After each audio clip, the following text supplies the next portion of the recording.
Hello, everyone, and welcome to another episode of Career Soul. I am very pleased to welcome Jamie Chamberlain today with us, and I'm particularly excited because Jamie is going to share her massive experience helping countless professionals find their way around their careers, optimize their CV, and tell their stories in their own specific way and get offered their dream jobs.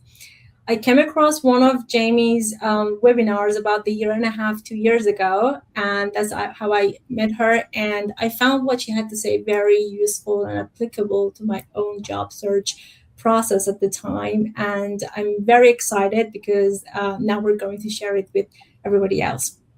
Jamie, thank you so much for accepting my invitation and welcome. Thank you. Thank you for having me today. Great. So I'm going to address the most problematic issue that many job seekers face, and that is the job search applications. So there are so many people that try to translate their skills, their expertise, who they are in their applications, and they apply to so many positions. But they get so little in return. Let's say I've had conversations with so many people saying that, oh, I've applied to about 100 jobs and I've only been invited to 3 interviews. And that is such a big difference. So I would like to ask, in your experience working with so many professionals and helping so many people, what has been the most, the most seen problem or the big flaws?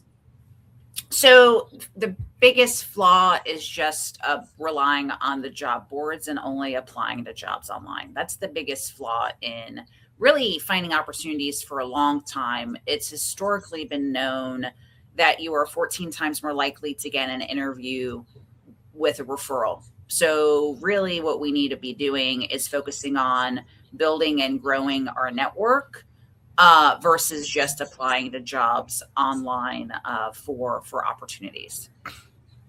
So I can say from my experience that building that network, it's not an easy job, and it's like it requires constant trying. Well, there are people that just they can do that, but they may not have the time or let's say the skills. Well, they can learn that, agreed.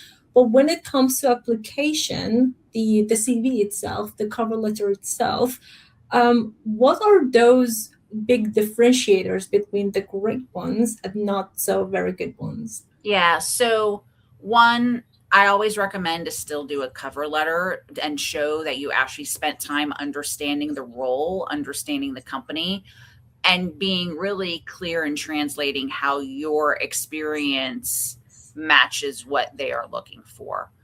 The second thing is knowing how to write a solid resume, because a lot of people, because I'm rewriting resumes all day long, and a lot of people still have it in old formats where you just bullet point out responsibilities. You've got to have it formatted in a way where it's clear on what your target job title is, it's clear on the value you bring, it's clear on really key successes that's going to get someone to want to read your resume further.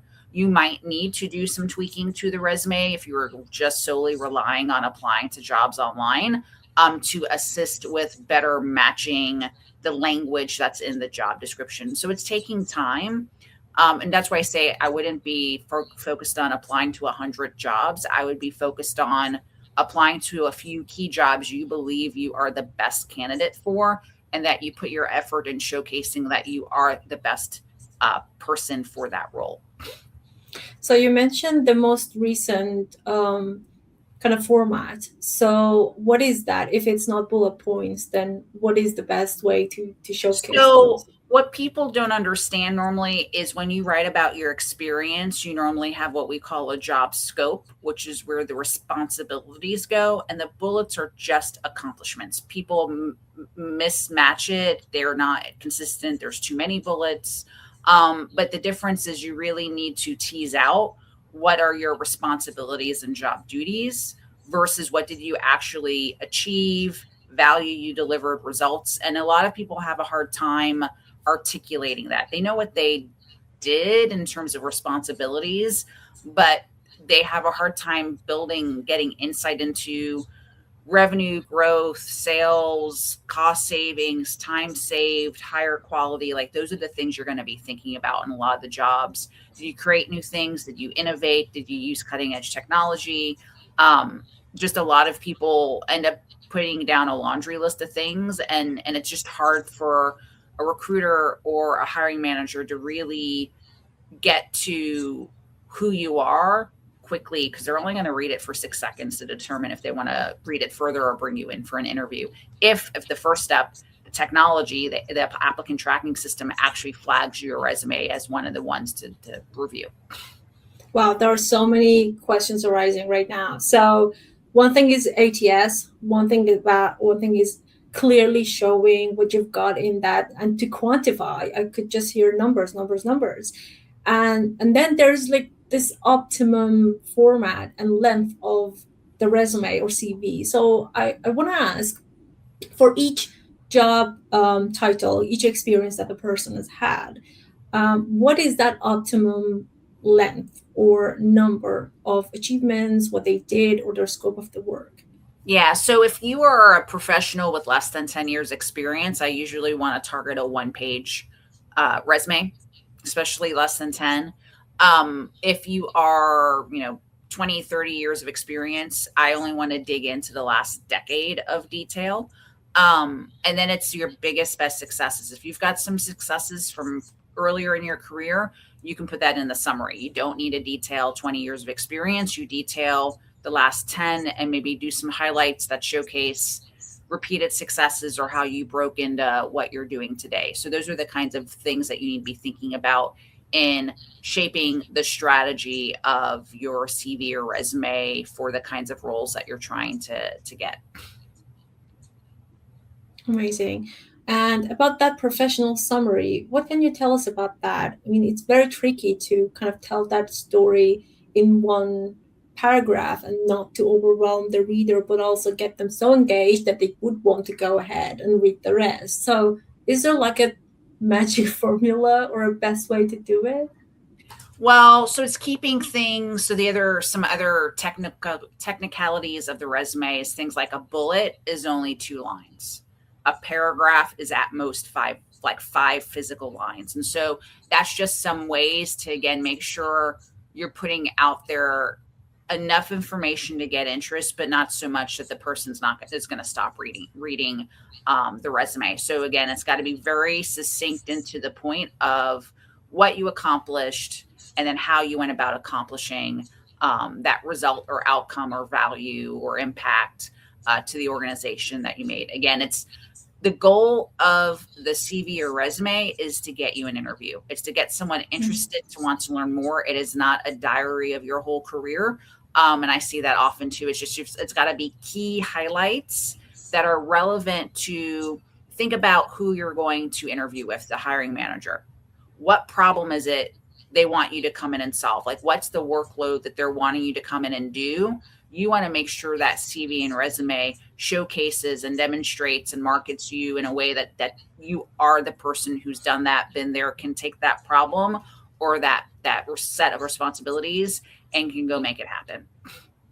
Mm-hmm. That's great to know. I've seen so many people that their resume is really matching the job description. It's hitting what the key skills are, for example, the scope of their work, their responsibilities, that they completely show it, but they still don't get invited to the interview. Is it because of the whole ATS thing, or is there another reason? What is the best way to find out that problem, actually? So again, a lot of times you might have the best matching CV, but so will maybe 30% of who applied, because a lot of people today are using AI and tools to match as best as they can the job. So then it's going to just come down to when that recruiter does the first pass and the hiring manager does the first pass. Did you sell yourself well enough against the maybe 30 other resumes they pulled to put you in the top? Especially if you didn't have a referral. Now, because you're also competing against internal candidates potentially and referrals. So if they're only going to pull in 4 to 6 resumes to actually interview, if you're not one of the referrals, if you're not one of the internal candidates, you probably have a 1 to 2% chance of being one of the ones to come in and be interviewed when you don't have those other things going for you in the process. Mm-hmm. What can you tell us about ATS? Because it's really a pain now. And I mean, although people try to kind of use AI to put as many keywords as possible, but I found that no, it's not really the way. And there should be like it should be written in a very simple, clear format. Are there some rules that will make it really ATS friendly? So there are things in a CV and resume that are no-nos. So you don't use the table, you don't put any images, graphics in your CV and resume because that does trip up the systems. If you are applying online and need to upload your resume, use a Word format to upload, not a PDF, because again, ATS systems often have a hard time parsing PDFs, but they can easily parse a Word document. So those are some technicalities to, if you are applying online, just technical things to be aware of in finalizing your resume, your formatting, and then what format you're going to use to actually upload it. Right. You mentioned referrals so many times, and it is a big deal. But what if someone doesn't have referral? And I want to ask, are there any other allies, for example, their LinkedIn, a portfolio somewhere, something that they can really change the odds in their favor? Yeah, so what I normally do is recommend my clients to first reflect on their current network. So take aside from any jobs you're applying to, who's your fans, your friends, your family that would vouch for you or open their Rolodex for you. Then you got to start letting them know confidentially you're looking for a new opportunity, especially those in your network that are super connectors. They might know people to introduce you to at the companies you're trying to break into. So don't think you need to know everyone in every company you're going to apply for, but look to see if you've got second degree connections that you can ask for a warm intro to the person on the other end. That's going to be easier to actually get a conversation going than just cold outreach. Now, you might have to do some cold outreach. You might have to do, if you haven't been networking in a while, feel like you don't have a lot of people to assist you, you might need to get out to networking events. Look for industry specific events, local chamber of commerce events, again, with the goal of meeting new people to get you closer to the ideal companies, organizations, hiring managers that you want to get in front of. So this is a lot of just marketing and selling you today beyond just the applying to jobs online. What about their LinkedIn? Is Yes. there a best way to use that as a good portfolio? So you do need to have an optimized profile, again, that is reflective of the target roles you're leaning into, because there is a trend right now because of all the AI and the ATS technology and the hundreds of people applying to jobs, of a trend called quiet hiring. It's the hidden job market with just a new name. But basically, recruiters not even posting their openings online, but instead using LinkedIn as their database to source candidates. So you've got to really be tuned into that target job title that you're looking for. What are the key skills a recruiter might be looking for that target job title, and making sure your headline, your about, your experiences on LinkedIn are keyword rich with and leaning you into what those target jobs are that you're looking for next. About headlines, I was recently just going through my own network and just reading the headlines. And personally, I could feel like, oh, this is really bad. I don't even want to open it. But this one really tells, what the person is doing. It was especially helpful because I didn't know firsthand many of them. I had only had interactions with them online. And it was a good indicator for myself. And I want to ask, so what is the best formula? Some people write things like championing some things, which I very have a difficulty connecting with. It's personal, I don't know. But some people are just clearly writing their title or their, for example, certifications, this kind of stuff. So is there a best way write that headline? Yes. So my formula is usually I want the target job title first, and then I will put in the person's what I call their personal brand promise, what they do for whom, and the value they provide. Again, keyword rich and the skills or the outcomes, something to get someone hooked to want to read more. And then if there, because there is a lot of space in your headline, so often then I will add other like maybe X meta or specific industries or key results, again, to get someone to go, oh, wow, that looks interesting. Let me learn more. So it's always to me, it's the target job title, your personal brand promise, and then if there's space, some other either key accomplishments or industries or skills to include at the end. Amazing. What about that about section? Some people tell stories like this is how it started, this is where I am. Some people are very specific, like acting like it's a CV for itself. Yeah, so I normally include in the about the parts of the resume that's not in a section on LinkedIn. So your summary is what I normally put into your about. So take your resume summary and transpose it into the about. And then I may add some more things. Like I might add like a key skills or core competencies section again. You've got the skills at the bottom, but I want to re-emphasize certain keywords so that it's emphasized over and over across the different parts of your LinkedIn profile. Oh, I see. And I noticed that you stress personal branding a lot, and this is something that I've also experienced. There are two sides to my understanding. Some that try to be active on LinkedIn, which isn't I find not very helpful, and some are really building their brand. What can you tell us about that? Is it really influential in getting jobs, or is it next level? For example, going for promotions or something other, or building their business. How is it really treated? So if you think about LinkedIn and you own your LinkedIn profile, like your splash page on your website, it's all about your brand. Like it's the first, especially for a lot of people, it might be the first way someone meets you for the first time is your LinkedIn profile. Recruiter searching, right? And the more polished and professional and clear your profile is, the more likely someone's going to want to learn more about you for their target roles that you're looking to fill next. So, is it about posting regularly? Is it about the content that they're posting? Should they even be posting content? So my approach with someone just kind of getting up and running on LinkedIn is this crawl, walk, run approach. So step one is get an amazing profile out there. Like you've got to, that's step one. You've got to really optimize that profile.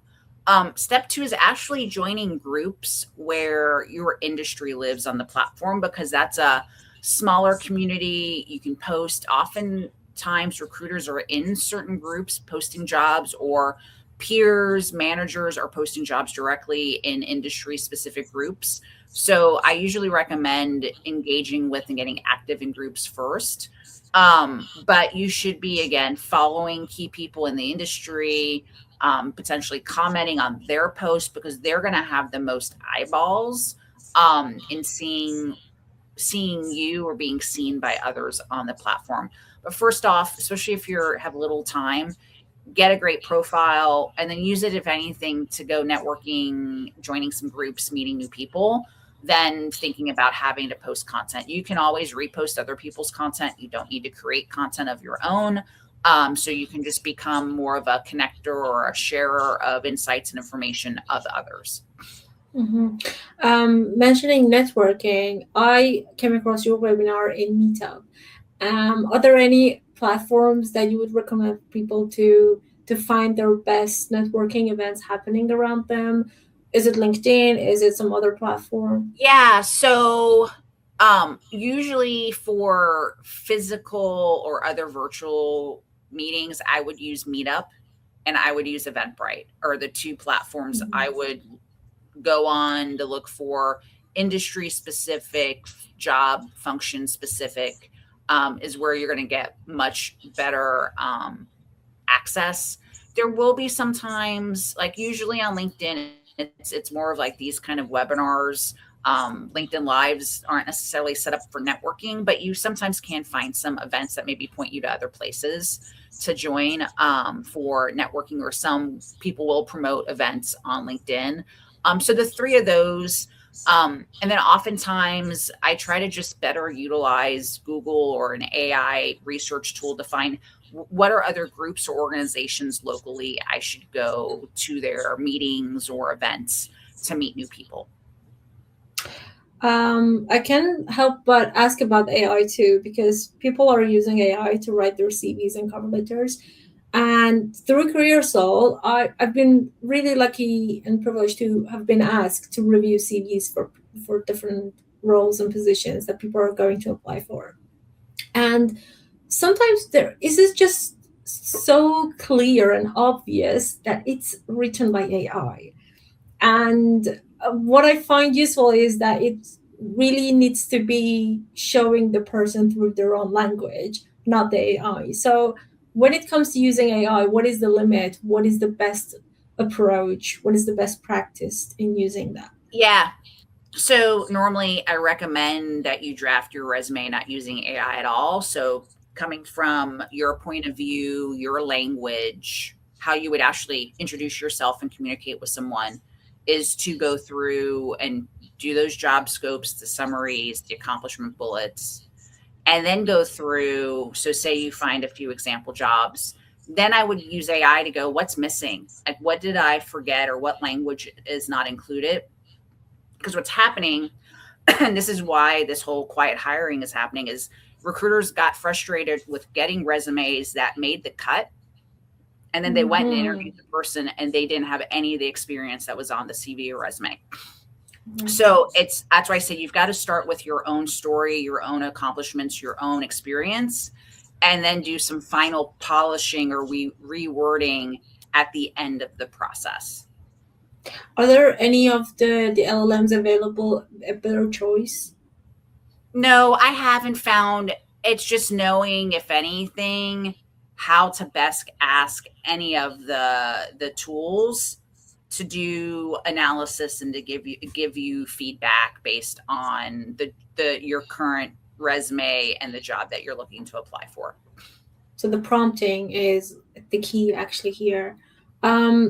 Is there do you have a suggestion on how to write that prompt? For example, I've heard that it's a good idea to tell the LLM that, for example, you are the recruiter for this job, you have this amount of experience, you're looking for this, for example, person. Now do this. Is this the best approach, or do you use it differently? Usually I ask it from the job seeker's perspective of, I'm applying for this job. Here's my current resume and here's the job. Give me feedback on what I need to do to improve my chance of getting an interview. Right.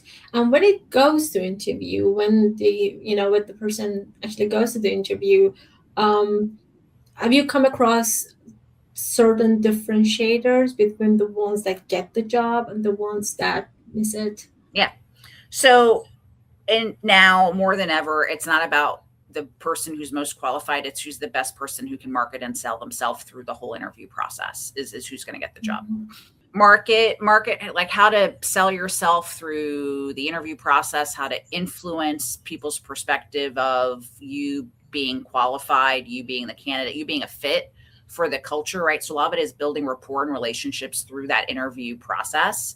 That is going to take you a lot further now, because it's not just about the skills you have. They want to know, are you going to be a culture fit? Are you going to be able to grow and learn here? Because, every role is continuously adapting now, right? Every organization is continuously adapting.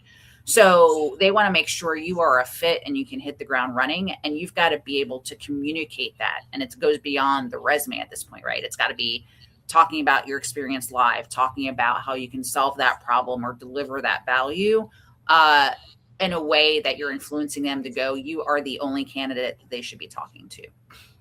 But how can they do that? I mean, someone once told me that asking questions is the best way to understand what they're looking for and then be able to to form your response, but not forgetting who you are and what you can do, but to just showcase it better. So, is it just asking questions, or is there any other best way to? Practice. You've got to practice the potential questions you're going to get asked and get to a point where you're really clear on the 2 or 3 things that's going to differentiate you from other candidates that you want to make sure you weave into the conversation.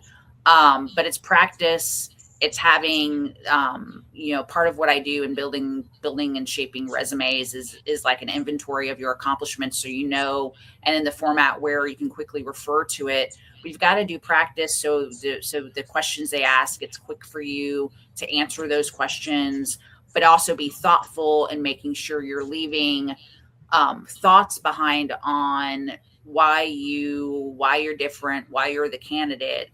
So it's more than just Q&A. It's weaving a narrative and a story from tell me about yourself and why you're interested in the role at the start to your closing pitch of why you're the one that they should move to the next step in the process. So you've been a tech executive in the past before building your own business, and you sure have been, on the hiring side of the table. So when you look back, talking about the pitch, what is that, or who is that person that really stays? When you think about you, realize, oh, that person was really hitting the spot. What was that like? Could you give us an example? Yeah, I mean, I remember one, from a while ago where for what I needed in the role in terms of a very strong manager that could hit the ground running and move things forward, that's what she did in the interview process. Is at the end, she's like, what do I need to do next to close the deal? And that was it. It was someone. So it's knowing the kind of person and what's needed and to see that it comes out through the interview process. Mm-hmm. And I'm conscious of time. So one last question will be, if you want to recommend to people who are job searching right now, or they want to get to transition in their career and they kind of feel lost as to where to look or what way to go, what is your recommendation and your advice to find their best match, their best path in this whole market? Yeah. So I think for people who are a little lost, I would just take a step back. I would look at maybe taking a either Strength Finders assessment, or there's a free version called High Five, and just truly reflect on what are your strengths, like rehone in on your strengths, the value, your accomplishments, like spending some time reflecting on what you've done, what's been great about your career, and then get into a space where, well, how does that translate? Where can you take those skills? And a lot of times those assessments give you some recommendations of what the kinds of careers and roles you'd be strong at. So I would just do some self-reflection, not look at the job board, just think about what are you really great at? Because that's usually when someone's lost or struggling. They've lost focus on what their strengths are, what their differentiators are, and why people work with them. Like, why did someone hire them before? Why were they employed in the last role? There are reasons why you've been hired over and over and over again or got that promotion. And so you really need to just take a step back and re-hone in on what are those things that are really, look at your LinkedIn. You might have some recommendations on your profile, reread those and just recalibrate to what makes you a great employee that someone will want to hire. Amazing advice. Thank you. Just one last thing, and it's personal. Is it find what you're good at and do it more, or look for what you like and that is your passion? So basically, people say that sometimes what you're doing really good, and if you go deeper into that will become your passion, whereas most people say that, oh, I really need to find my passion and then go and do it more. So which is it? So it's a little bit of the eye of the beholder, because there are some people who really are in work just to work and make a paycheck, and that's not their passion. It's working to have a great life. And then for some people really want to figure out what is the meaning and purpose to what they are here to do. So it's really in the eye of the beholder of what you really personally need. Back to that, centering in on your strengths and what motivates and drives you to get out of bed and do the great things you do every day. Find that strength. That's great advice. Thank you so much, Jamie. It's been very helpful. And I just want to encourage everyone to get in touch and connect with Jamie, as I believe that you post very helpful content, and it could just be a solution to a problem that someone is trying to solve. So thank you so much for joining us, and Thanks have a for good having me. rest of the night. Thank Yes. you. Thank you.